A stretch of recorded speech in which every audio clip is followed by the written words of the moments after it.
I was driving down Highway 4 on my way to work, and I saw a billboard that said, "Stop human trafficking in Contra Costa County." And quite frankly, I was shocked to find out that there was human trafficking in Contra Costa County. It's hard to imagine it happening in this country. We still think of it in America as an over there problem, in the slums of Brazil or Thailand. There is no over there anymore.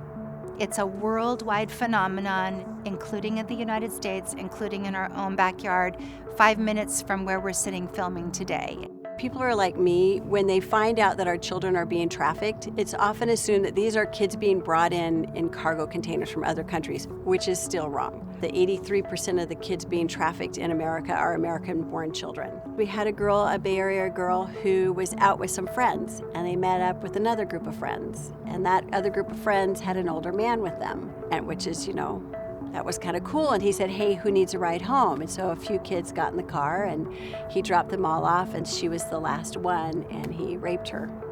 And she was 14 at the time. And then he put her in a bright pink dress and told her to go walk the strip, and she refused, so he beat her. And she still refused. And he said, "I know where you live, and you have a little brother and sister."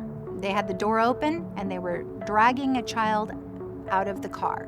And then she was thrown by these people out of the car, just to the side of the road, and left for dead. And she was 13, and she had been newly brought into this by these two perpetrators. And she didn't want to do this. And she was balking and not cooperating and threatening to tell. And so they made an example out of her in front of the two other girls. Now, do you think those two other girls in the car got the message? The general population is still in the dark that this is happening in our country. So it's so important that we get the word out. We need to shout this message from the rooftops, and we need to all work our networks.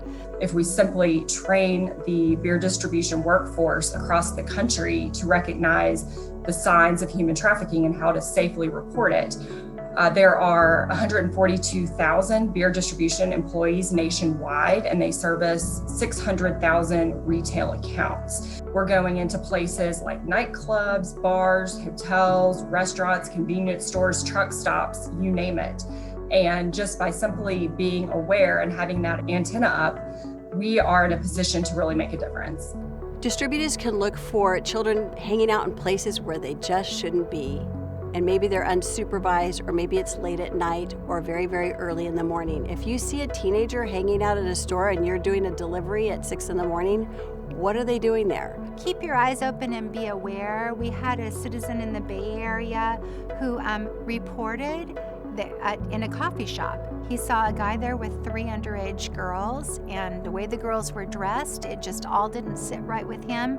He didn't just let it go. He followed his instinct and he called the police, and this guy saved the lives of those girls. Sure enough, that was a trafficking ring.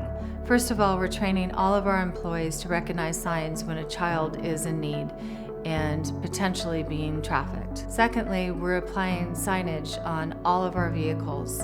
So Markstein has been a leader in this issue. We know that California has the highest rate of human trafficking in the country. So raising awareness there is critical, and Markstein is really doing their part. They have 75 vehicles that are broadcasting the human trafficking hotline, and they're on those roads 14 hours a day. And that's 6,300 hours of weekly exposure for the human trafficking hotline. Go into these accounts in the mornings and in the evenings, and if we see something, we will say something. Now that I know what to look for, I feel I can personally make a difference. Being a husband and a father of 2 children, 2 daughters, I take this near and dear to my heart. You can get that message out to thousands of people. So this is an incredible idea to utilize your industry to save lives, and you will be saving lives.